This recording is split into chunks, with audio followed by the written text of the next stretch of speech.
Hello and welcome everybody to the Gambit guide. So today I start the new series of lecture about the quite famous and quite aggressive, but according to the theory, quite dubious chess opening, which we call Latvian Gambit. So Latvian Gambit, after e4, e5, knight f3, instead of continue usual knight c6, which leads to the Rai Lopez, or d6, which leads to the famous Philidor variation, on knight f6 to the Petrov defense, Black would answer with quite, I would say, super aggressive continuation, f7, f5, which of course remind us the King's Gambit reverse colors variation. So, even already for hundreds years ago, so Greco, the well-known Italian chess player who analyzed his opening about 1630 and showed a few analyses in his famous book. So the father of Italian chess, Italian's Gambit style, started to analyze his opening, but his real analysis we of course got from a quite famous Latvian chess player Karl Bettins, who started to analyze and to place his opening line in the early years of the 20th century.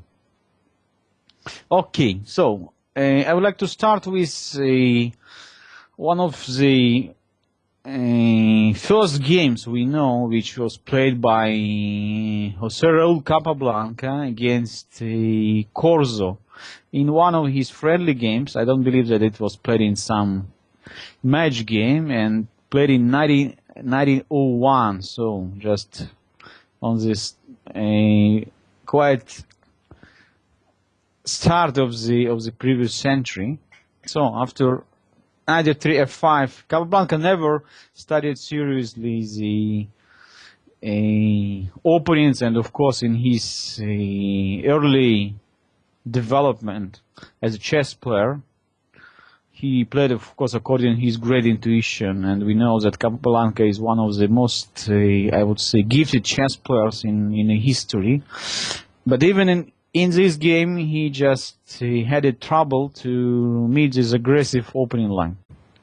So after e4, e5, knight f3 and f5, knight takes e5 and knight c6, Capablanca was very surprised that his opponent is allowing him to check after queen h5. g6, and to win one more pawn after knight takes g6. So black's pawn on h7 is pinned, so it's not possible to capture on h8.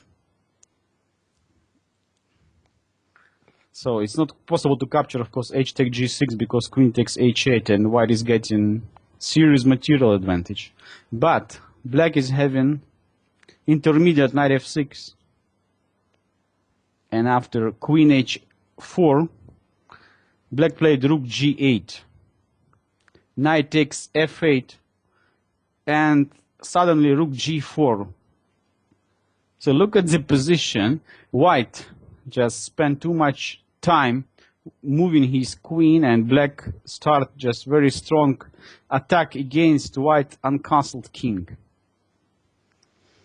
So after queen h6, Capablanca is trying also to protect his knight on f8, but rook takes e4, king d1, and knight g4. Black just got very promising position, so threatening knight takes f2 check. White's only answer is queen h5 check, king takes f8, queen takes f5. So here, even after king g8 position is quite strong for black. King G6, D3, D5. So white's queen in a big danger. Queen F3. Knight takes F2. Check. So black is continue his attack. Queen takes F2. Bishop G4. Check. One more piece coming into the game. So despite the fact that right now white is having material advantage, it's almost impossible to protect his position. So quite dangerous to play King D2 because after Queen G5 check, it's a difficult position for white. So King C3, D4, the mate is coming very, very soon. It's not a question.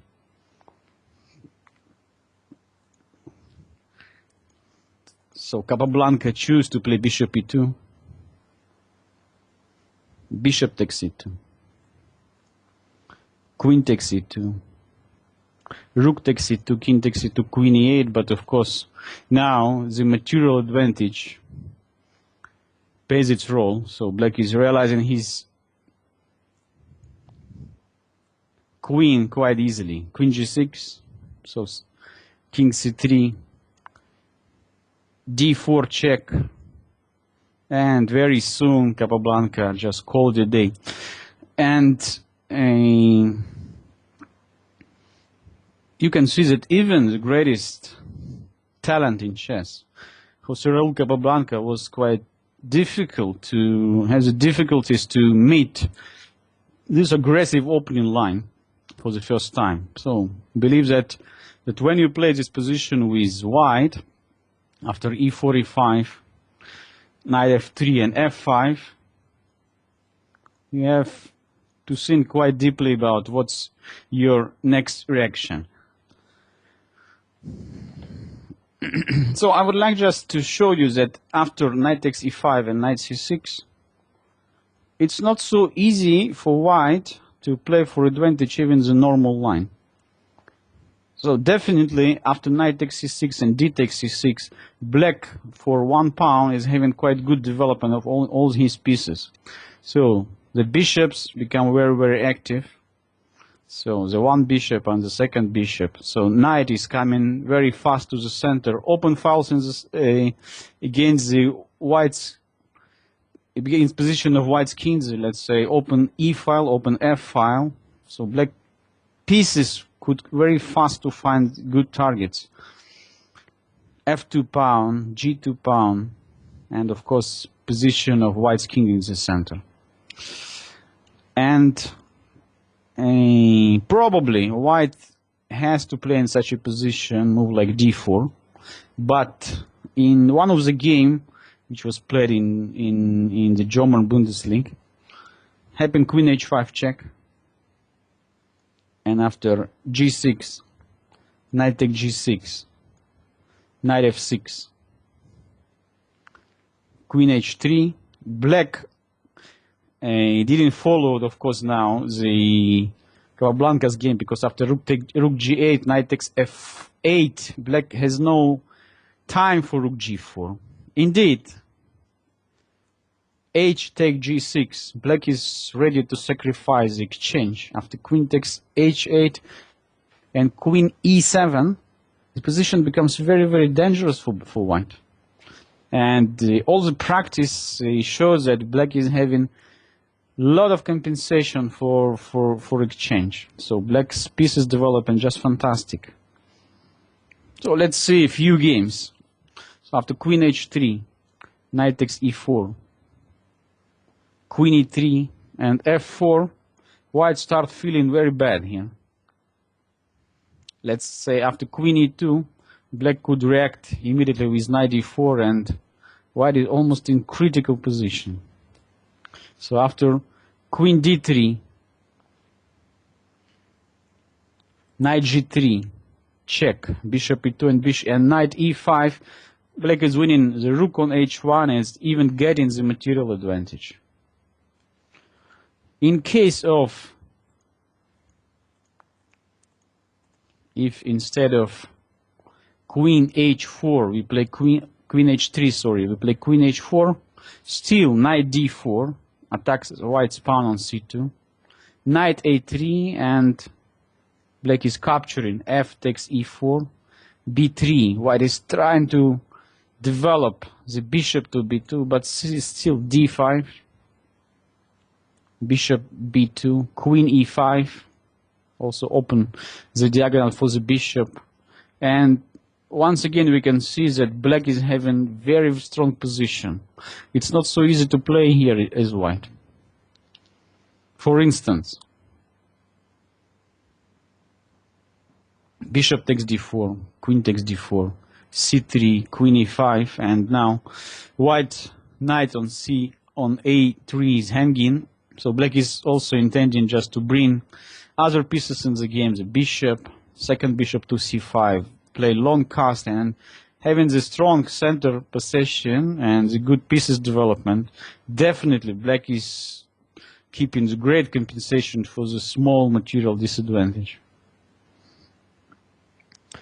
So let's look what happened if white is trying to keep the queen on the back rank and maybe to protect the e4 pawn with the bishop. After bishop d3, f takes e2, f takes e4, bishop e2, and knight d4, bishop d1 and d5, we have the similar problem. So black got full control over the center. The bishop from c8 very fast will join the game. After short castling, bishop f5, queen h4, and long castling, black is once again getting just fantastic compensation for the material, for slight material disadvantage. Okay, now let's see the strongest continuation, of course, for white is d3. Even here, after f takes e4, bishop e3 and d5, black is still having similar ideas, similar compensation as in previous variations we just studied. Knight d2 will be met by d4, d takes e4, after d4, bishop d2, queen takes e4 check, king d1 and knight g4 once again leads to the quite tough situation for white. So impossible to play queen h4 in order to protect the pawn on f2, because after knight e3 the queen is gone. Otherwise black is just intending to shot white's king with knight takes f2, rook on h1 is unprotected. Black is also intending to bring his light square bishop in the game. So easy to play this position with white when white pieces completely out of, I would say, harmony. So it's very difficult at the same time protecting white's king and also a lot of targets on which black's piece is just looking forward. Okay.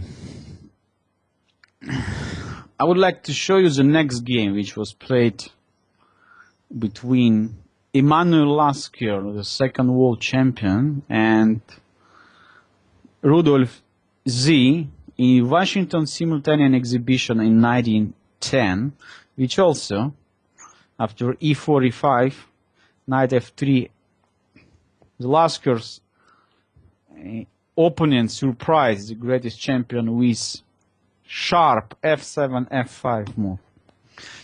I believe that Emanuel Lasker decided in a simultaneous game just try to avoid much complication which could happen after knight takes e5 or after a d4, and choose just simply to capture e takes f5, which is quite good continuation also. So right now we have like a King's Gambit reverse colors when white is having extra tempo. So the knight is on f3, d6 and d4. After e4, bishop g5 and bishop e7, Bishop takes e7, queen takes e7, knight d2. Black just simply captured the pawn on f5, and it's quite clear that he solved all his opponent problems. So black is also having strong pawn in the center on e4. Easy development of the pieces, so black's king could go easy side, or king side or queen side. So why by castling on the king side, we also can use the open semi-open f file, where white's position on the king side could be quite exposed. The game continued. Knight c3, knight f6, bishop e2. Not better, also bishop c4, which happened in one of the game played in 2005. So after c6, black is intending to set full control over the center after d7, after d6, d5, and I believe that this pawn structure, b7, c6, d5, e4, it quite reminds us one of the famous game played by greatest Philidor, when he used his strong pawn chain. So, even here, after white try to play d5, black could simply react with knight bd7 and to bring the knight to e5 with very promising position. So at right moment we can play or b5 or c5. Of course, not black has no any difficulties in developing his pieces and just later make it castling. Lasker choose more solid bishop e2 move, still after short castling. Knight c4, d5, knight e3, and bishop e6. Black's position is very promising. Short castling, knight bd7. Here, black already intending to bring the king queen more close to the king side. So after queen f7 and queen g5, then already intending bishop h3 moves. Other interesting idea could be just simply to double rooks over the f file after rook f7 and second rook come to f8. Lasker, having less space, trying to exchange some pieces, played knight b5 with the idea after c6 to play knight c7 and then to capture the bishop on e6, but Rudolf responds with simple move knight b6, c3, and forced Lasker to play with his knight on the side of the board after knight a3. Still rook f7, knight c2, knight bd7, queen d2, knight f8, rook a to e1, knight g6. So quite interesting maneuver. So black is just would like to use the good square f4 for his knight. In case of g3, just white would weak all the light squares near the king.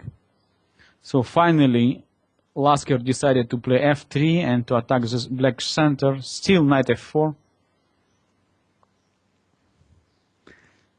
knight d1, knight h5. So black's threats become quite serious.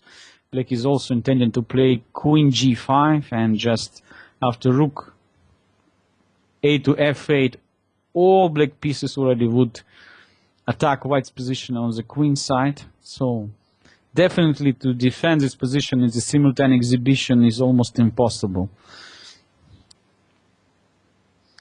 F takes e4. Seems like this is already serious mistake, because after queen g5, black is also intending the checkmate, and I guess that Lasker just missed that his queen on d2 is hanging.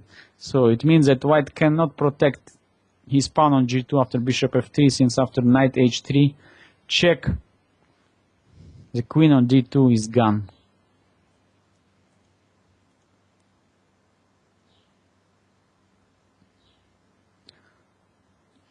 He played knight e3, but then knight takes g2, ruins white's position finally on the king side, and after king h1, knight takes e1, rook takes e1, and rook a to f8. So white has no chance to survive. Rook g1, queen h4, e takes d5, bishop takes d5, check, knight takes d5, and another precise move. Rook queen e4 check, intending after rook g2 to checkmate white's king after rook f1. So Lasker resigned immediately after queen e4, of course not allowing his opponent to checkmate his king. I would tell you that the level of game is quite high, and Rudolf showed a lot of interesting ideas which you can use in your games by playing the Latvian Gambit variation. So next game played in 1925, already in quite a serious tournament, Baden-Baden. So at one of the most famous tournament in the previous century, between one William ter Coste and Rudolf Spielmann. So we know that Rudolf Spielmann loved to use all the gambit lines, especially the King's Gambit.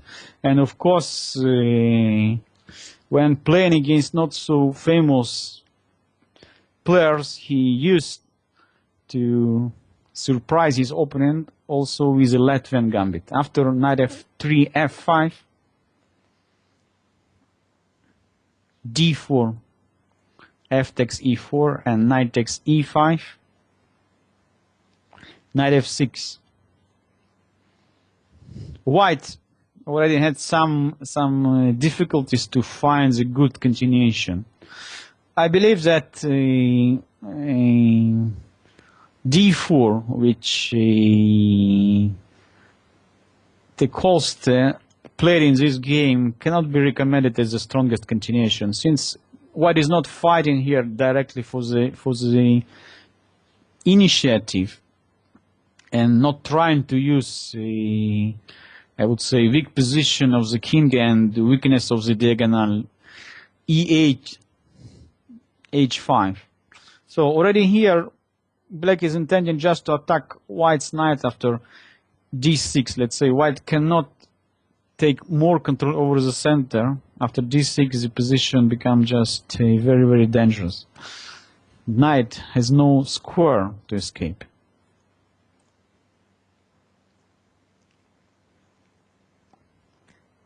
Bishop c4, d5, bishop e2. So by this maneuver white lost a tempo, but he's trying to keep the strong position of the knight on e5. Unfortunately, it's just almost impossible to create the serious outpost on e5, since black pieces are very fast and easy, could remove white's knight from e5. But even after a move like bishop b3, which happened in the game between István Almasi and Zoltán Varga in Budapest 1993, bishop e6, short castling, and bishop d6, black is solving his problems very, very fast. Thanks to the strong center and quite easy development of all the pieces. So next move is short casting, then maybe I can bring the knight to d7. So my center always I can protect after c4, c6. So by playing bishop e2, bishop d6, and bishop g5, white maybe is trying to play c4 and to ruins black's center.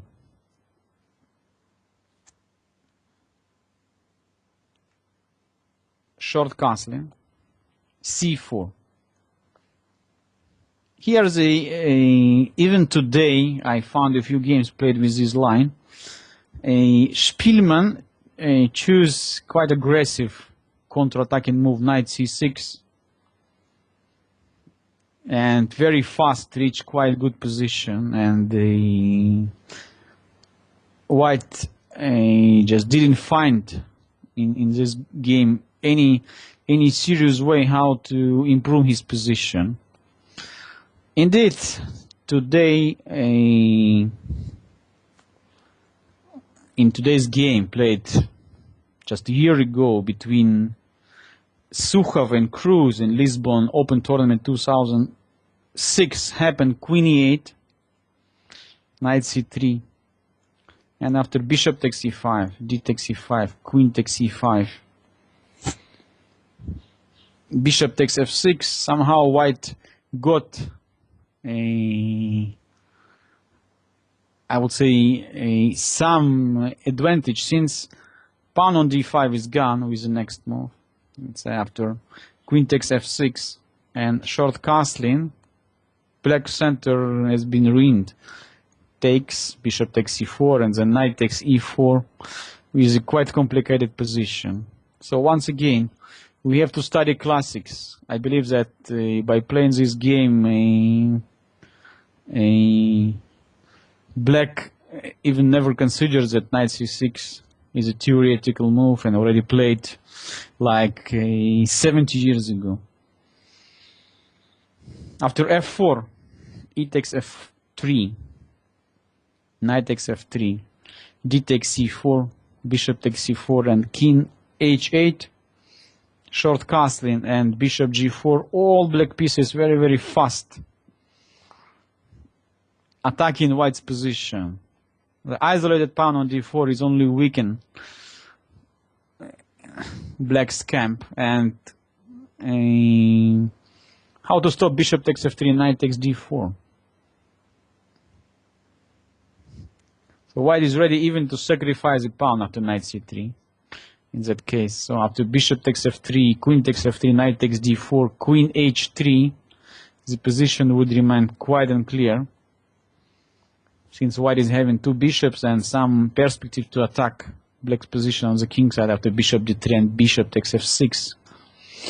Indeed, Rudolf Spielmann just choose to keep the initiative to queen d7. Typical move, just so he's planning to bring the other rook to e8, to another open file, to take more control over the center, and to keep the bishop takes f3 idea in only for the near future. Queen d2, and after white mistake, so finally now he could perform this tactical combination. Knight takes d4. I believe that white overlooked that by playing queen d2, he just lose control over the opportunity to activate the queen, and not possible, of course, for white to capture on d4, discover check on h2, wins the game instantly, so the queen is gone. And what else we can do? Probably white had to play in this position rook to f1, keeping some compensation for the pawn, but he chose to continue his attack on the king side, rook h3, which of course was considered by the Rudolf Spielmann, and he performs just quite simple, but I would say typical nice combination. Queen takes h3. By removing the only and the last defender of the f3 square, black is gaining decisive material advantage. So white has to accept the queen, but then knight f3 and queen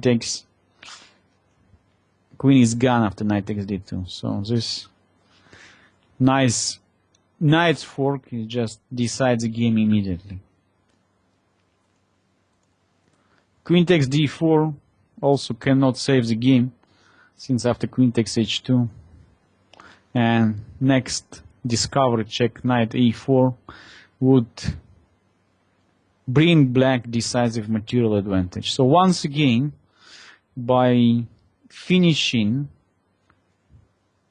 the old development and to bring the king to the safe place, black very easy could develop his attack on the king side, which already we saw in a few games in today's lesson. So in the second part of the Latvian Gambit, I would like, of course, to show you the serious try for white to refute this aggressive opening line, which happened in the famous game between Vasily Smyslov and Mikhail Kamyshov from Moscow Championship in 1945, in which, for the first time, Smyslov showed